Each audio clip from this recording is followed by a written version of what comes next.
ஓம் சாந்தி. இன்றைய அழகான முறையில் அற்புதமாக பாபா என்ன சொல்ல வராருன்னு பார்க்கலாம் வாங்க.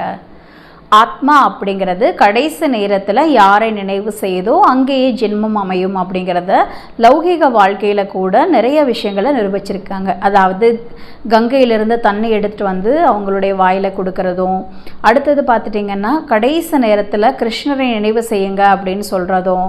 இதனுடைய உண்மையான பொருள் என்னென்னா, கங்கை நீரை வந்து வாயில் ஊற்றும்போது அவங்க பரிசுத்தமாவதாகவும், கிருஷ்ணரை நினைவு செய்யும்போது ஸ்வர்க்கத்தில் பிறப்பதாகவும் நினைக்கிறாங்க. இதை தான் பாபாவோ சொல்கிறார். கடைசி நேரத்தில் யாருடைய நினைவு இருக்குதோ அதே இடத்தில் நம்மளுடைய ஜென்மமானது அமையும் அப்படிங்கிற உண்மையான பொருளை இது உணர்த்துது. பாபா சொல்றாங்க, தங்கத்துல வேற உலோகங்கள் கலந்திருக்கும் போது தங்கத்தை வந்து உருக்குவாங்க. அதே போல ஆத்மாவில் விகார குணங்கள் கலந்திருக்கும் போது ஆத்மா பரிசுத்தமான நிலையில இருக்காது. அப்போ நாம யோகா அக்னி மூலமாக பாபாவை நினைவு செய்து இந்த விகார குணங்களை எல்லாம் நம்ம கரைச்சிடணும், ஒன்றுமே இல்லாததாக ஆக்கிரணும். அப்பதான் புடை போட்ட தங்கம் போல ஆத்மா ஜொலிக்க ஆரம்பிக்கும்.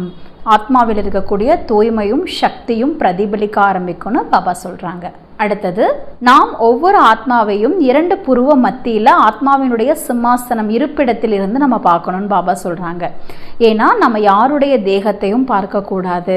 பாபா சொல்றாங்க, சகோதரன் சகோதரி அப்படின்னா கூட குற்றம் வந்துடும், சகோதரன் அப்படிங்கிற பார்வையில் பார்க்கணும்னு பாபா சொல்றாங்க.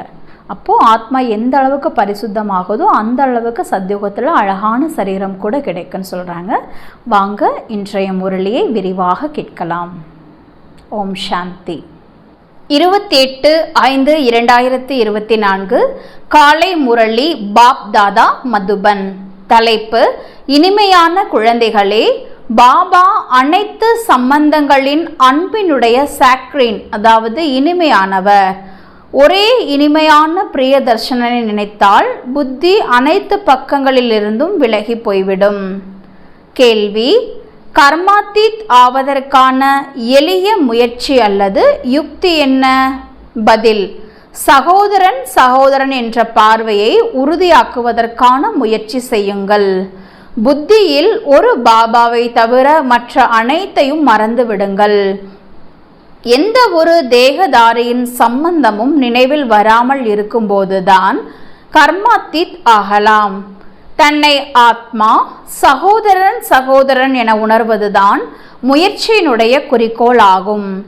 சகோதரன் என புரிந்து கொள்வதால் தேகத்தின் மீதான பார்வை, விகார எண்ணங்கள் முடிந்து போகும். ஓம் சாந்தி. டபுள் ஓம் சாந்தி.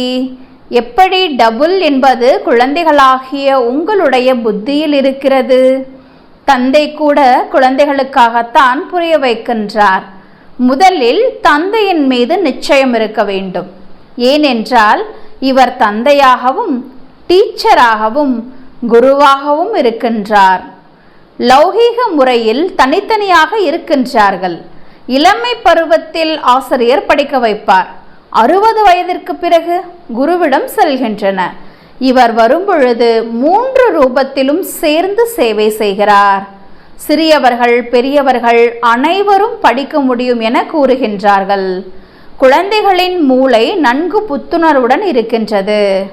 சிறியவர்கள் பெரியவர்கள் அனைவரும் ஜீவ ஆத்மாக்கள் என்பதை குழந்தைகள் புரிந்து கொண்டன. ஆத்மா உடலில் பிரவேசமாகின்றது. ஆத்மா மற்றும் உடலில் வித்தியாசம் இருக்கின்றதல்லவா? இங்கே குழந்தைகளாகிய உங்களுக்கு ஆத்மா மற்றும் பரமாத்மாவின் ஞானம் கொடுக்கப்படுகிறது. ஆத்மா அழிவற்றது. மற்றபடி உடல் இங்கே விகாரத்தால் உருவாகி இருக்கிறது. அங்கே பிரஷ்டாச்சாரம், அதாவது விகாரம் என்ற பெயரே இருக்காது.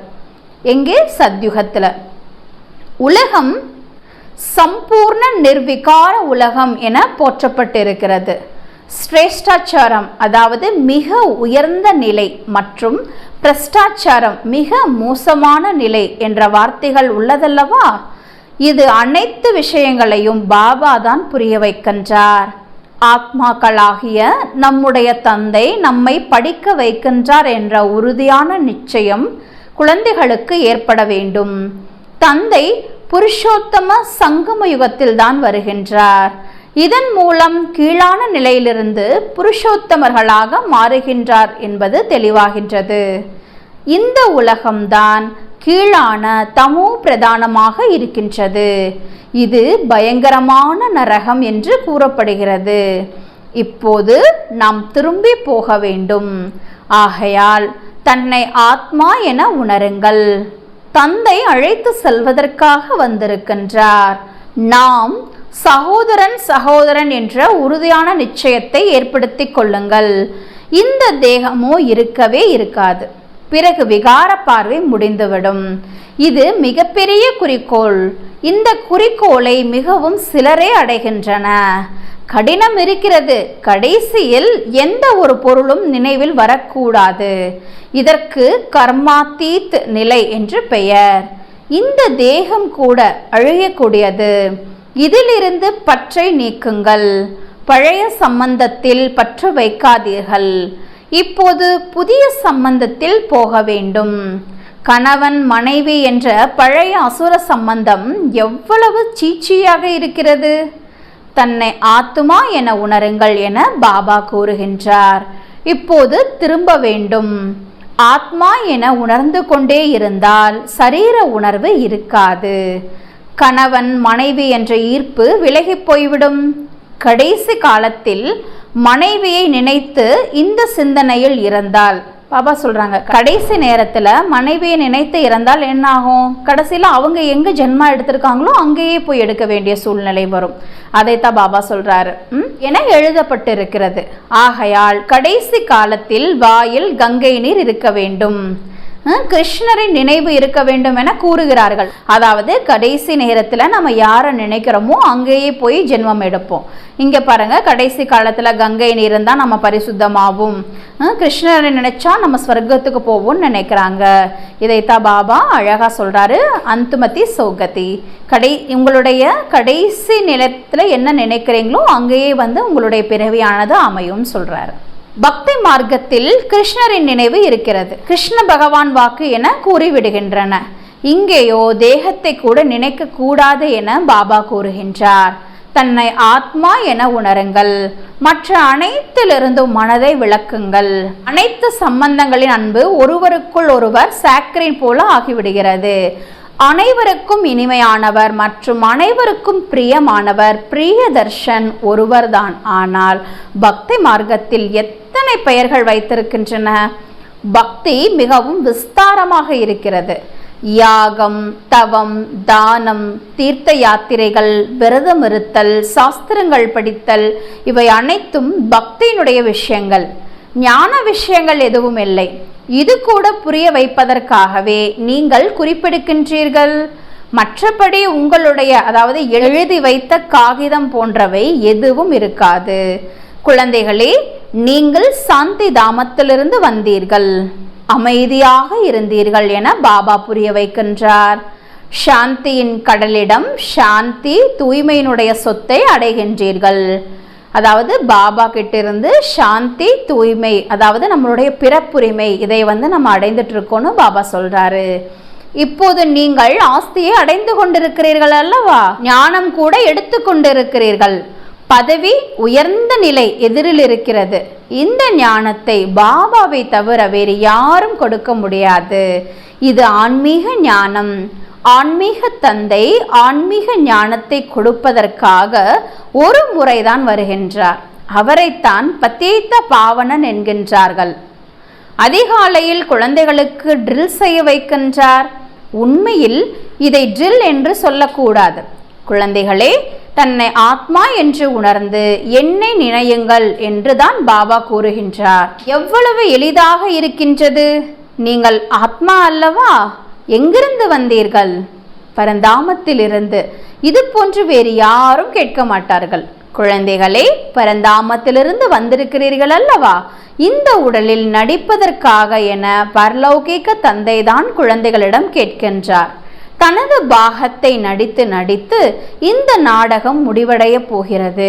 ஆத்மா தூய்மை இல்லாதிருப்பதால் சரீரம் கூட தூய்மை இழந்ததாக இருக்கிறது. தங்கத்தில் கலப்படம் இருந்தால் மீண்டும் அது உருக்கப்படுகிறது. பாபா என்ன சொல்றாங்க? ஆத்மா பரிசுத்தமாகாம பரந்தாமம் போக முடியாது. ஆத்மாவில் நிறைய அழுக்குகள் நிறைந்திருக்கிறது. நம்ம யோகா அக்னியின் மூலமாக பரிசுத்தமான தங்கமாக மாற வேண்டும். பாபா அதை தான் சொல்கிறாரு. நீங்கள் எப்போ பியூர் தங்கமாக மாறுவீங்களோ, எப்போ தூய்மையான அமைதியான உன்னத நிலை அடைகிறீங்களோ, அப்போ பாபா பரந்தாம கூட்டிகிட்டு போவார். எல்லாரையும் ஒட்டு மொத்தமாக பவித்திரமாக்கி பாபா கூட்டிகிட்டு போகிறாரு. அந்த சந்நியாசிகள் இது போன்ற அர்த்தத்தை ஒருபோதும் புரிய வைக்க மாட்டார்கள். அவர்கள் ஈஸ்வரனை அறியவில்லை, தந்தையை நினையுங்கள் இதை ஏற்றுக்கொள்வதே இல்லை. சன்னியாசிகளுக்கு முக்திலோகம் போறக்கே வழி தெரியாது. ஸோ அவங்க மற்றவங்களை எப்படி கூட்டிட்டு போவாங்க? அதனால அவங்களுக்கு இறைவனையே அவங்க தெரிஞ்சுக்கல. இறைவனுடைய வடிவம் என்ன, அவர் காலம் என்ன, அவர் தேசம் என்ன, எந்த விஷயத்தையுமே அவங்க தெரியாம இருக்கிறாங்கன்னு பாபா சொல்றாங்க. தந்தையை நினைவு செய்யுங்கள், இதை ஏற்றுக்கொள்வதே இல்லை. பாருங்க, அவர் அப்பாவா இருக்காரு, அவரை நினைவு செய்யுங்கன்னு சொன்னா அவங்க ஏத்துக்கிறது இல்லை. பாபா கற்றுக் கொடுப்பதை வேறு யாரும் கற்றுக் கொடுக்க முடியாது. இதில் தான் செயல்முறையில் உழைக்க வேண்டி இருக்கிறது. பாபா எவ்வளவு எளிமையாக்கி புரிய வைக்கின்றார். பதீத்த பாவனர் சர்வ சக்திவான் எனப்படுகின்றார். அவரைத்தான் ஸ்ரீ ஸ்ரீ என கூறுகின்றனர். மேலும் தேவதைகளுக்கு ஸ்ரீ எனலாம். அவர்களுக்கு அழகாக இருக்கும். அவர்களுடைய ஆத்மா சரீரம் இரண்டுமே தூய்மையாக இருக்கிறது. ஆத்மாவில் எதுவும் ஒட்டாது என யாரும் கூற முடியாது. பாபா பாருங்க, ஸ்ரீ ஸ்ரீ அப்படின்னு சொல்லக்கூடிய உயர்ந்த வார்த்தை பாபாவுக்கு மட்டும்தான். ஸ்ரீ கூட தேவதைகளுக்கு போட்டு சொல்றாரு. ஏன்னா அவங்க சரீரமும் சரி ஆத்மாவும் சரி தூய்மையாக இருக்கிறதுனால. உலகத்தில் சொல்கிறாங்க ஆத்மாவில் எதுவுமே ஒட்டாதுன்னு சொல்கிறாங்க. அப்போ பாபா சொல்கிறாரு, ஆத்மா தான் 84 பிறவிகளை எடுக்குது இல்லையா? அப்போ 84 பிறவினுடைய கர்ம சமஸ்காரங்கள் எல்லாம் எங்கே இருக்கும்? ஆத்மாவில் தான் இருக்கும். ஆனால் மனிதர்கள் புரிந்து கொள்ளாத காரணத்தினால் தலைகீழாக இருக்கின்றன. ஒரு தந்தை தான் வந்து சரி செய்கிறார். ராவணன் சரியற்றவனாக, அதாவது தலைகீழானவனாக மாற்றுகின்றான். படங்கள் உங்களிடம் இருக்கிறது. மற்றபடி இது போன்று 10 தலைகளுடைய ராவணன் யாரும் இருக்க முடியாது. சத்யுகத்தில் ராவணன் இல்லை, இது தெளிவாக இருக்கிறது. ஆனால் யார் கேட்கக்கூடியவர்களாக இருப்பார்களோ அவர்கள் இவ்விடத்தின் நாற்று என கூறுவார்கள். சிலர் குறைவாக கேட்பார்கள், சிலர் நிறைய கேட்பார்கள். பக்தி மார்க்கத்தினுடைய விஸ்தாரம் எவ்வளவு இருக்கிறது! பலவிதமான பக்தர்கள் இருக்கின்றன. மேலும் கண்ணியர்களை கூட்டிக் கொண்டு ஓடினார் என கேட்டிருக்கிறோம். யார் கூட்டிட்டு போனாங்க? கிருஷ்ணன் மேல பள்ளி சொன்னாங்க. கிருஷ்ணருக்கு கூட அவ்வாறு அழைத்து சென்றார் என சொல்கிறார்கள் அல்லவா? பிறகு இப்படிப்பட்ட கிருஷ்ணர் மீது ஏன் அன்பு செலுத்துகின்றன? ஏன் பூஜை செய்கின்றன? கிருஷ்ணர் முதல் இளவரசர் என்பதை பாபா புரிய வைக்கிறார். அப்ப பாருங்க, கூட்டிட்டு போறாங்கிற பழிப்பாவும் அவர் மேல போடுறாங்க. அவர் மேல ரொம்ப அன்பு வச்சு பக்தியும் செய்யறாங்க. ஸோ இதனுடைய உண்மையான பொருள் என்ன அப்படிங்கிறத யாருமே சிந்திக்கிறது கிடையாது. பாபா தான் ரொம்ப அழகா புரிய வைக்கிறாரு. அவர் சத்யுகத்தினுடைய முதல் இளவரசர்னு சொல்லி. அவர் எவ்வளவு புத்திசாலியாக இருப்பார்! முழு உலகத்திற்கும் எஜமானர் என்றால் குறைந்த புத்தி உடையவரா என்ன? அங்கே அவர்களுக்கு மந்திரி போன்றோர் இருப்பதில்லை. ஆலோசனை கேட்க வேண்டிய அவசியமும் இல்லை. ஆலோசனை அடைந்துதான் சம்பூர்ணமாக இருக்கின்றன. பிறகு எதற்கு ஆலோசனை தேவை? நீங்கள் அரை கல்பத்திற்கு யாருடைய அறிவுரையும் கேட்க வேண்டியதில்லை. சொர்க்கம் மற்றும் நரகத்தின் பெயர் கூட கேள்விப்பட்டிருக்கிறீர்கள். இது சொர்க்கமாக இருக்க முடியாது. அங்கே நமக்கு செல்வம் இருக்கிறது, மாளிகை போன்ற அனைத்தும் இருக்கிறது. இதுவே சொர்க்கம் என கல்புத்தி உடையவர்கள் வேண்டுமானால் புரிந்து கொள்ளலாம். பாபா சொல்றாங்க, ஸ்வர்க்கம் அப்படிங்கிறது இங்க கிடையாது. பாருங்க, இந்த உலகத்துல சின்ன சின்ன வசதி வாய்ப்புகள், சின்ன சின்ன விஷயங்கள சந்தோஷம் கிடைச்சா இதுதான் சொர்க்கம்னு நினைக்கிறாங்க. பாபா சொல்றாரு, இந்த உலகத்தை சொர்க்கம்னா அப்ப ஸ்வர்க்கத்தை என்னன்னு சொல்றது. அதனால கல்புத்தி உடையவர்கள் தான் இதையெல்லாம் சொர்க்கம்னு நினைச்சிட்டு இருக்காங்கன்னு பாபா சொல்றாங்க. ஆனால் புது உலகம்தான் ஸ்வர்க்கம் என நீங்கள் அறிவீர்கள். சொர்க்கத்தில் அனைவரும் சத்கதியில் இருக்கிறார்கள், உயர்ந்த கதியில் இருக்காங்க, உயர்ந்த நிலையில் இருக்காங்க. ஸ்வர்க்கம் நரகம் ஒன்றாக இருக்க முடியாது. சொர்க்கம் என்று எதை கூறுகின்றோம்? அதனுடைய ஆயுள் எவ்வளவு என்பதையும் பாபா உங்களுக்கு புரிய வைத்திருக்கின்றார். புதியதை சத்யுகம் என்கிறோம், பழையதை கலியுகம் என்கிறோம். இப்போது பக்தி மார்க்கம் முடிய போகிறது. பக்திக்கு பிறகு ஞானம் வேண்டும். அனைத்து ஜீவாத்மாக்களும் பாகத்தை ஏற்று நடித்து தூய்மையின்றி இருக்கிறார்கள். இதையும் பாபா தான் புரிய வைக்கின்றார். நீங்கள் சுகம் அதிகமாக அடைகின்றீர்கள். 3/4 பங்கு சுகம், 1/4 பங்கு தான் துக்கம். இதிலும் தமோ பிரதானமாகும் போதுதான் துக்கம் அதிகமாகிறது. பாதியாக இருந்தால் ஆனந்தம் எப்படி இருக்கும்? ஸ்வர்க்கத்தில் துக்கத்தின் பெயர் அடையாளம் இருக்காது எனும் போதுதான் ஆனந்தம் உண்டாகிறது. பாதியாக இருந்தால் ஆனந்தம் எப்படி இருக்கும்? ஸ்வர்க்கத்தில் துக்கத்தின் பெயர் அடையாளம் இருக்காது எனும் போதுதான் ஆனந்தம் உண்டாகிறது. அப்போதுதான் சொர்க்கத்தின் நினைவு செய்கின்றார்கள். இது புது உலக மற்றும் பழைய உலகத்தின் எல்லையற்ற விளையாட்டு. இதை யாரும் புரிந்து கொள்ள முடியாது. பாபா பாரதவாசிகளுக்குத்தான் புரிய வைக்கிறார். மற்ற அனைவரும் அரை கல்பமாகத்தான் வருகின்றன. அரை கல்பத்தில் நீங்கள் மட்டுமே சூரிய வம்சம் மற்றும் சந்திர வம்சத்தில் இருக்கின்றீர்கள். நீங்கள் தூய்மையாக இருப்பதால் உங்களுடைய ஆயுள் அதிகமாகின்றது. மேலும் உலகம் கூட புதியது. அங்கே அனைத்தும் புதியது. தானியம், தண்ணீர், பூமி போன்ற அனைத்தும் புதியது. இன்னும் செல்ல செல்ல இப்படி இருக்கும் என குழந்தைகள் உங்களுக்கு அனைத்து சாட்சாத்காரமும் செய்து கொண்டே இருப்பார். ஆரம்பத்தில் கூட ஏற்பட்டது. ஆரம்ப காலத்துல பாபா நிறைய சாட்சாத்காரத்தை காமிச்சாரு. அது போல கடைசியும் பாபா சாட்சாத்காரத்தை நிறைய காமிப்பாரு அப்படின்னு சொல்றாரு. அருகாமையில் வரும்போது குஷியும் ஏற்படும். மனிதர்கள் வெளிநாட்டிலிருந்து தமது நாட்டிற்கு வரும்போது குஷி ஏற்படுகிறது அல்லவா? யாராவது வெளியில் எங்கேயாவது இறந்து விட்டாலும் விமானம் மூலமாக தங்களுடைய நாட்டிற்கு கொண்டு வருகின்றன. எல்லாவற்றையும் விட முதல் தரமான தூய்மையிலும் தூய்மையான பூமி தான் எது அப்படின்னா பாரதம். பாரதத்தின் பெருமையை குழந்தைகளாகிய உங்களை தவிர வேறு யாரும் அறியவில்லை. உலக அதிசயம் இருக்கிறது அல்லவா? அதனுடைய பெயரே ஸ்வர்க்கம். அவர்கள் காண்பிக்கக்கூடிய அதிசயங்கள் நரகத்தினுடையது. இந்த உலகத்துல காமிக்கிற அதிசயங்கள் எல்லாம் நரகத்திற்குரியது. ஆனா பாபா காமிக்கக்கூடிய அற்புதமான உலகம் அதுதான் ஸ்வர்க்கம், அதுதான் அதிசயம் அப்படின்னு பாபா சொல்றாரு. நரகத்தின் அதிசயம் எங்கே? ஸ்வர்க்கத்தின் அதிசயம் எங்கே? இரவு பகல் வித்தியாசம் இருக்கிறது. நரகத்தின் அதிசயங்கள் பார்ப்பதற்காக பல மனிதர்கள் செல்கின்றார்கள். எவ்வளவு நிறைய கோயில்கள் இருக்கின்றது. அங்கே கோவில் இருக்காது. எங்க? ஸ்வர்க்கத்துல இயற்கையான அழகு இருக்கிறது. மனிதர்கள் மிகவும் சிலரே இருப்பார்கள். வாசனை போன்றவற்றுக்கு அவசியம் இல்லை. ஏன்னா இதையாகவே நல்ல நறுமணமுடைய இடமாகத்தான் அது இருக்கும். ஒவ்வொருவருக்கும் தனக்கென்று முதல் தரமான தோட்டம் இருக்கிறது. முதல் தரமான மலர்கள் இருக்கிறது. பாருங்க, ஃபர்ஸ்ட் கிளாஸ் மலர். இப்போ ரோஜாவில் 1% ஸ்மெல் வருது அப்படின்னா 100% அங்கே நல்ல ஸ்மெல் இருக்கும். மல்லிகையில் இங்கே 1% ஸ்மெல் அப்படின்னா சத்யுகத்தில் 100% அந்த இயற்கை நறுமணம் அப்படிங்கிறது இருக்கும். அங்கே வீசக்கூடிய காற்றும் முதல் தரமானதாக இருக்கும். வெயில் போன்றவை ஒருபோதும் துன்புறுத்தாது. எப்போதும் வசந்த காலமாக இருக்கும். ஊதுபத்தியின் அவசியம் இல்லை. சொர்க்கத்தின் பெயரை கேட்கும் போதே வாயில் நீர் ஊறுகிறது அல்லவா? இது போன்ற சொர்க்கத்தில் உடனே செல்வோமா என நீங்கள் கூறுகின்றீர்கள். ஏனென்றால் சொர்க்கத்தை நீங்கள் அறிந்துள்ளீர்கள். இருப்பினும் இப்போது நாம் எல்லையற்ற தந்தையுடன் இருக்கின்றோம். தந்தை படிக்க வைக்கின்றார். இது போன்ற வாய்ப்பு பிறகு கிடைக்காது என மனம் கூறுகிறது. இங்கே மனிதர்கள் மனிதர்களை படிக்க வைக்கின்றார்கள். அங்கே தேவதைகள் தேவதைகளை படிக்க வைப்பார்கள். இங்கேயோ பாபா படிக்க வைக்கின்றார். இரவு பகல் வித்தியாசம் இருக்கிறது பாருங்க. கலியுகத்துல மனிதர்கள் மனிதரை படிக்க வைக்கிறாங்க. சத்யுகத்துல தேவதைகள் தேவதைகளை படிக்க வைக்கிறாங்க. இங்கதான் பாபா நம்மளை படிக்க வைக்கிறாரு. எவ்வளவு குஷி ஏற்பட வேண்டும். நீங்கள் தான் 84 பிறவிகள் எடுத்துள்ளீர்கள். நீங்கள் தான் உலகத்தினுடைய சரித்திர பூலோகத்தை அறிந்திருக்கின்றீர்கள். நாம் பல முறை இந்த ராஜ்யத்தை அடைந்துள்ளோம். பிறகு ராவண ராஜ்யத்தில் வந்துள்ளோம். இப்போது ஒரு பிறவி தூய்மையானால் 21 பிறவிக்கு தூய்மையாக இருக்கலாம் என பாபா கூறுகிறார். அவர் சொல்றார், இந்த ஒரே ஒரு ஜென்மம் மட்டும் பவித்திரமாருங்க. அதுக்கப்புறம் 21 ஜென்மமும் பாபா எல்லாத்தையும் நமக்காக கொடுப்பாரு.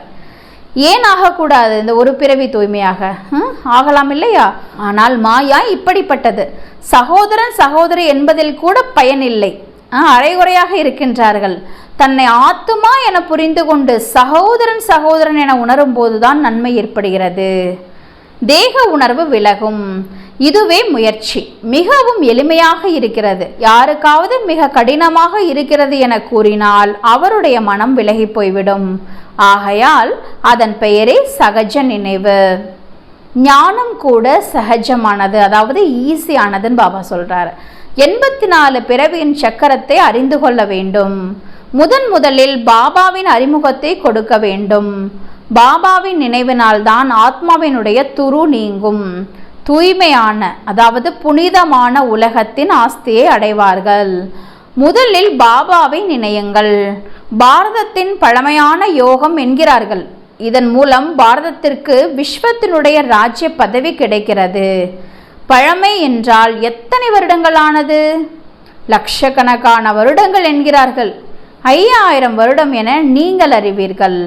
அதே ராஜயோகத்தை மீண்டும் பாபா கற்பித்து கொண்டிருக்கின்றார். இதில் குழப்பமடைய எதுவும் இல்லை. ஆத்மாக்களாகிய உங்களுடைய இருப்பிடம் எங்கே என கேட்கப்படுகிறது.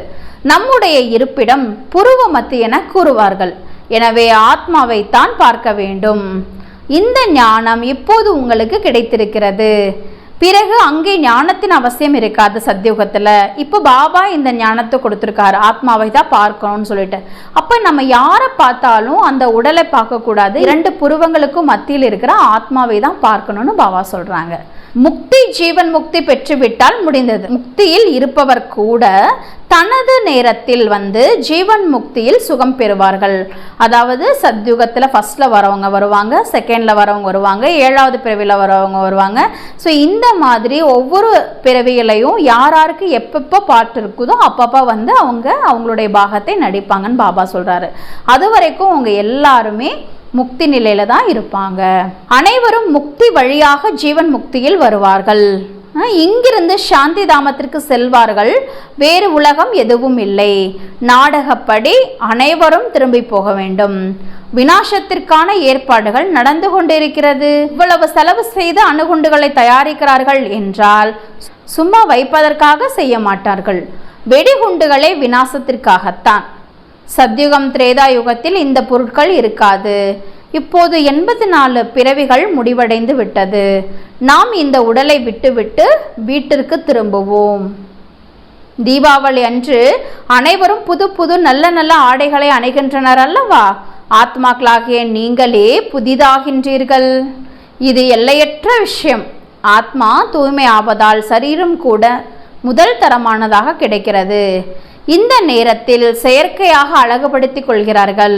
பவுடர் போன்றவற்றை பூசிக்கொள்கிறார்கள். மிகவும் அழகாகின்றன. அங்கேயோ இயற்கையாகவே அழகு இருக்கிறது. ஆத்மா எப்பொழுதும் அழகாக இருக்கின்றது. இதை நீங்கள் புரிந்து கொள்கிறீர்கள். பள்ளிக்கூடத்தில் அனைவரும் ஒன்று போல இருக்க மாட்டார்கள். நீங்களும் முயற்சி செய்கிறீர்கள். நாம் இது போல லக்ஷ்மி நாராயணனாக மாற வேண்டும் என்று. இது உங்களுடைய ஈஸ்வரிய குலம். பிறகு சூரிய வம்சம் சந்திர வம்ச குலம் வருகிறது. பிராமணர்களாகிய உங்களுக்கு ராஜ்ய பதவி இல்லை. இப்போது நீங்கள் சங்கம யுகத்தில் இருக்கின்றீர்கள். கலியுகத்தின் ராஜ்ய பதவி இல்லை. யாராவது ராஜ்ய பதவியில் இருக்கலாம், இல்லை என்பது ஒரு பொழுதும் இல்லை. இப்போது நீங்கள் இது போல மாறுவதற்காக முயற்சி செய்து கொண்டிருக்கிறீர்கள். நாம் ஆத்மாக்கள், நாம் சகோதரன், அவர் தந்தை. ஒருவர் மற்றொருவரை சகோதரன் என பாருங்கள் என்று பாபா கூறுகின்றார். ஞானத்தினுடைய 3வது கண் கிடைத்திருக்கின்றது. ஆத்மாவாகிய நீங்கள் எங்கே வசிக்கின்றீர்கள்? சகோதர ஆத்மா கேட்கின்றார், ஆத்மா எங்கே வசிக்கிறது? இங்கே புருவ மத்தியில் என கூறுகின்றார்கள். ஒரு பாபாவை தவிர வேறு யாரும் எதுவும் நினைவில் வரக்கூடாது. கடைசியில் சரீரத்தை கூட இது போன்று பாபாவுடைய நினைவில் விட வேண்டும். இந்த பயிற்சியை உறுதியாக்கிக் கொள்ளவே வேண்டும். நல்லது. இனிமையிலும் இனிமையான தேடி கண்டெடுக்கப்பட்ட செல்ல குழந்தைகளுக்கு தாயும் தந்தையும் ஆகிய பாப் தாதாவின் அன்பு நினைவுகள் மற்றும் காலை வணக்கம். ஆன்மீக குழந்தைகளுக்கு ஆன்மீக தாய் தந்தையின் நமஸ்காரம். ஆன்மீக தாய் தந்தைக்கு ஆன்மீக குழந்தைகளினுடைய நமஸ்தே நமஸ்தே நமஸ்தே. தாரணைக்கான முக்கிய சாரம்: சத்யுகத்தில் முதல் தரமான அழகான உடலை அடைவதற்காக இப்போது ஆத்மாவை தூய்மையாக ஆக்க வேண்டும். துருவை நீக்க வேண்டும். செயற்கையாக அழகுபடுத்திக் கொள்ள வேண்டியதில்லை. 2. சதா தூய்மை ஆவதற்காக ஒரு பாபாவை தவிர வேறு எதையும் நினைக்காமல் இருப்பதற்கு பயிற்சி செய்ய வேண்டும். இந்த தேகத்தை கூட மறந்து இருக்க வேண்டும். சகோதரன் என்ற பார்வையை இயற்கையாக உறுதியாக்கிக் கொள்ள வேண்டும்.